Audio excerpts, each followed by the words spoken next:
From Riyadh, Salman Al-Ansari, founder and president of the Saudi American Public Relations Affairs Committee. Welcome back to the show. Salman Al-Ansari, is there war fatigue when it comes to Yemen where you are? I think, as your guest has mentioned, it's a necessity. It's a very important war to launch to get the Iranian-backed militia out of the equation, because there's no other choice for the Kingdom of Saudi Arabia and the government, the legitimate government of Yemen and the Arab coalition. So they needed to liberate Yemen from this Hezbollah-like militia. And I think there are a lot of progress that happened. More than 85% of the Yemeni land have been liberated, and now it's under the Yemeni government. And when we look at the humanitarian assistance, the Kingdom of Saudi Arabia, where I am right now, they provided more than $14 billion in humanitarian assistance, mostly to the United Nations funds that are assigned to help the Yemenis. Salman Al-Ansari, your thought on it's going to be testy times ahead for Saudi Arabia's special relationship with the United States. What surprised me, to be honest, was the use of the language of some of the U.S. Congress members.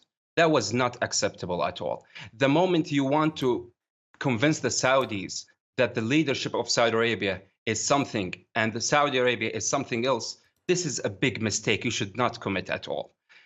The Crown Prince محمد bin Salman is a representative of all Saudi citizens. We are speaking of 70% of the Saudi population under the age of 30 years old. And we see the hope and we see the future through the Crown Prince. And we are saying this not to just massage the reputation of Saudi Arabia. We know that we are having a reputational damage that is considered to be unprecedented after the murder of Jamal Khashoggi. And we know that the murder of Jamal Khashoggi was a crime and was a heinous crime, and that needs to be investigated. And the Kingdom of Saudi Arabia is going through this process. But we do not allow any nation or any politician to just go and tell the Saudi citizens whom they should have as their leadership. I think we should go after the true relations between the Kingdom of Saudi Arabia and the United States. We're not speaking of only an oil producer and exporter to the United States. The United States itself is the biggest oil producer. We know that. We know we are not living in an era of oil for security. We are living right now in an era of trade and security for trade and security. So we are in a position where we can talk to the United States as equal. Salman Al-Ansari, who's got leverage on who?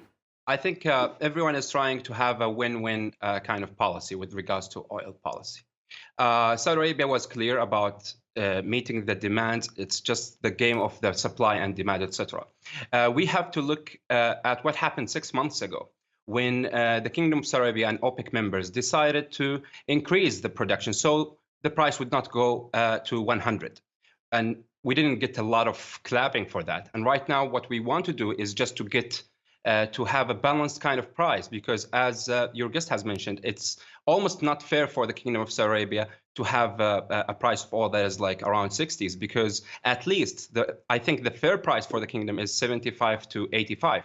But overall, I think it's important for the Kingdom of Saudi Arabia and the OPEC members to talk with the non-OPEC member, which is Russia, because we're speaking of the United States, Russia, and the Kingdom of Saudi Arabia being the biggest producers of oil. So it's important to talk to the Russians to see if there is a way we can decrease the level of production, even if it's symbolic, because when I say symbolic, I mean 500, 600,000 barrels per day. That would be in itself is significant. It's not going to be something to keep the market going in a down trend. So I think it's important for all the members to talk and to negotiate this and to get to a deal or to a decision that would not harm neither the United States nor Russia nor the OPEC members. In general, OPEC plus the United States plus Russia, they are producing more than 56 million barrels per day. And we are speaking of 60% of the world's consumption of oil. So they are very important in making sure that there is a level of stability when it comes to the oil prices. And let's hope for the best. I think tomorrow is going to be the final decision of OPEC members, and the Kingdom of Saudi Arabia will decide with Russia and the OPEC members of how to move forward and what is the real volume of oil oil barrels that they want to decrease. So let's hope for the best. And I'm sure that the United States will not get upset about it. Trump was right, actually, in my opinion. He wanted to push for a better price.